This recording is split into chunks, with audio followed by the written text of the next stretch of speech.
Hai semuanya, masih bareng gue Rizwan Zone. Kalau misalnya kalian lagi nyari laptop pelajar harganya 3 juta dan bergaransi resmi, laptop ini tuh mungkin bisa jadi pilihan buat kalian beli. Oke, langsung aja mari kita bahas dan let's go. Kenal ini namanya Advantibook ya. Ditenagai chipset Intel prosesor N100 yang punya 4 core dan 4 thread dengan pabrikasi Intel 7 dan maksimal TDP-nya itu di 6 watt dengan 6 MB Intel Smart Case. RAM-nya sendiri single channel up to 16 GB 3200 MHz DDR4. Tapi kita juga nih masih bisa upgrade RAM-nya, cuma kita perlu mengganti RAM bawaannya. Storage laptop ini tuh memang masih menggunakan eMMC ya, 128 GB. Tapi menariknya tersedia juga nih sebuah slot M.2 untuk tambahan storage menggunakan SSD M.2 dengan ukuran 2280. Untuk GPU-nya menggunakan Intel UHD Graphic ya, yang sudah mendukung akselerasi QuickSync dan EV1. Sementara nih untuk OS-nya sendiri menggunakan Windows 11 Home. Untuk desain laptop ini ada yang kolaborasi dengan Transformer, cuman kebetulan nih yang gua punya ini tuh polos ya, seperti ini. Tapi malah gua suka ya, cukup simple dan tidak ada aksen-aksen yang begitu mencolok di laptop ini. Hanya terdapat logo Advan pada bagian back covernya, jadi terlihat lebih elegan. Di harganya ini juga Advan ngasih material yang bagus ya untuk laptop ini. Pada bagian punggung layarnya ini tuh menggunakan metal dan pada bagian lainnya seperti keyboard, frame layar ini tuh menggunakan polikarbonat. Laptop ini tuh memiliki dimensi yang menurut gua pas ya buat masuk ke tas pelajar gitu. Bobotnya nggak berat, cuman di 1,33 kg. Malah kalau ditambah adapter charger yang 24 watt ini ya, ini tuh cuma di 115 gram. Jadi total yang kita bawa ini cuma sekitar 1,4 kg saja. Nah, dengan bobot yang berat ini, maksudnya yang seberat ini gitu ya, yang ringan gitu ya, ini memudahkan kita membawa laptop ini tuh kemana aja. Jadi kita nggak bakalan cepat pegel di bahu sini teman-teman ya. Sementara nih untuk konektivitasnya, di sebelah kanannya ini tuh terdapat Kensington lock, port USB 3.2, USB 2.0, audio jack 3,5 mm, dan slot micro SD. Ada slot micro SD ini, menarik ya. Sementara nih di sebelah kirinya ada port DC in, port USB 3.2, port HDMI, terus ada juga USB 3.2 Gen 1 Type-C yang mendukung power delivery dan display port. Jadi bisa kita konekkan ke dua monitor sekaligus ya teman-teman ya. Nah, konektivitas jaringan pada laptop ini tuh menggunakan Wi-Fi 5 ya, masih Wi-Fi 5 dan Bluetooth-nya ini tuh masih 5.1. Nah, laptop ini juga memiliki keyboard yang dirancang untuk memberikan kenyamanan ketika kita produktivitas. Tombol cheek rate-nya ini tuh terbilang punya ukuran yang pas ya kalau menurut gua. Jadi ketika dipakai buat ngetik ya walaupun tidak dilengkapi dengan backlit, tapi menurut gua ya masih nyaman-nyaman aja untuk sebuah laptop yang harganya di 3 juta. Lebih dikit, kadang kalau misalnya kalian nyari-nyari bisa 3 juta kurang dikit. Laptop ini juga nih memiliki touchpad yang cukup luas ya, dengan permukaan yang halus dan cukup responsif.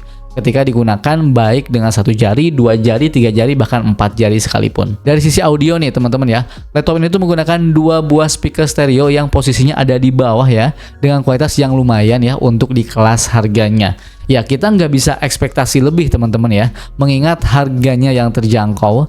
Cuman yang jelas speakernya ini tuh berhasil menghasilkan suara yang cukup untuk entertainment. Nah untuk sistem pendinginnya nih, gua nggak ada info langsung dari Advan-nya ya teman-teman.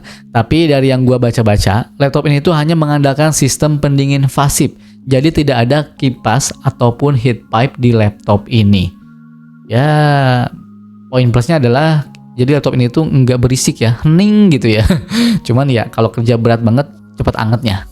Untuk layarnya sendiri, laptop ini tuh berukuran 14 inci dengan panel TN ya. Resolusinya ini tuh HD dengan aspek rasio 16:9. Refresh rate-nya ini tuh di 60 Hz dengan kecerahan layarnya ini tuh maksimal di 300 nits. Sementara nih untuk color gamutnya sendiri tentu ini di bawah 100% ya teman-teman ya, di bawah sRGB 100%. Karena jujur gua sendiri nih melihat layarnya ini cukup terasa kurang nyaman teman-teman ya. Cuman balik lagi ya, di harganya ini tuh ya memang kita masih belum bisa mengharapkan sebuah laptop dengan kualitas layar yang bagus. Susah gitu ya, hanya ada laptop yang layarnya bagus di harga segini. Tapi patut kita apresiasi nih teman-teman ya, frame layarnya ini tuh sudah dibuat tipis pada bagian kiri dan kanannya ya. Ini terlihat lebih kekinian dan layarnya juga bisa dibuka sampai 180 derajat. Pada layarnya juga terdapat webcam 2 megapiksel, 720 pixel, 30 fps yang dilengkapi dengan privacy shutter teman-teman ya, yang dapat kita tutup secara manual sehingga memastikan privasi lebih terjaga. Nah, tepat di samping ini ya, di samping webcamnya ini ya, kiri dan kanan nih, terdapat 2 buah mikrofon yang bisa gua bilang kualitasnya udah cukup ya, udah cukup oke lah ya untuk aktivitas video calling gitu ya, untuk urusan pekerjaan ataupun ketika kalian belajar online bersama guru di sekolah kalian.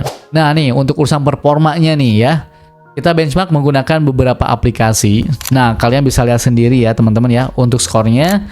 Dan memang laptop ini tuh idealnya digunakan untuk aktivitas yang ringan ya. Jangan yang berat-berat, apalagi multitasking yang banyak banget ya. Gua coba ngedit video nih. Biar lebih jelas gua coba ngedit video ya di kualitas Full HD 1080 pixel di 30 frame per second dengan durasi sekitar 3 menitan. Delay pas ngeditnya ini tuh cukup berasa teman-teman ya. Dan ini gua menggunakan CapCut ya. Dan ternyata masih tetap aja kurang nyaman teman-teman ya. Nah, pas di render juga tetap ya berasa ya kurang nyaman. Memang kelihatan laptop ini tuh kerja ekstra banget gitu ya ketika editing video. Dan durasi ketika rendernya ini tuh mendapatkan durasi segini teman-teman. Kemudian nih untuk baterainya sendiri, menurut gua ini terbilang awet ya, karena digunakan penggunaan harian seperti browsing ataupun nonton video offline gitu ya. Ini tuh bisa bertahan sampai sekitar 9 jaman. Sementara nih untuk ngecasnya menggunakan adapter charger 24 watt ya. Dari kondisi 0% sampai 100% butuh waktu sekitar 2 jam 50 menitan. Oke, baik, kesimpulannya di harganya ini ya 3 juta rupiah aja nih. Menurut gua Advantibook atau laptop ini tuh punya desain yang cakep. Build quality-nya udah cukup solid, portnya juga terbilang lengkap dan baterainya awet. Nah, kalau ditanya nih, Bang John, laptop ini tuh cocok untuk siapa sih?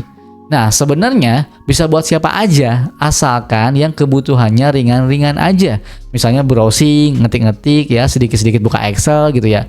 Ya kalau kayak gitu kebutuhannya mah aman ya teman-teman ya. Yang lebih ideal lagi sebenarnya dengan laptop ini tuh cocoknya tuh untuk pelajar teman-teman ya. Jadi bisa ngetik-ngetik ataupun belajar online gitu. Dan menurut gua laptop ini tuh masih oke gitu ya digunakan untuk aktivitas yang seperti itu. Nah, buat kalian nih yang nyari laptop murah, baru, dan bergaransi dengan kebutuhan yang ringan-ringan aja, ini bisa jadi pilihan buat kalian beli. Nah, gimana nih menurut kalian? Dengan spesifikasi dan performa yang dihasilkan tadi ya, apakah layak nih laptop ini tuh dibeli gitu ya? Coba tulis kolom komentar ya. Gua pengen denger gimana pendapat kalian. Oke? Gua pamit dan bye.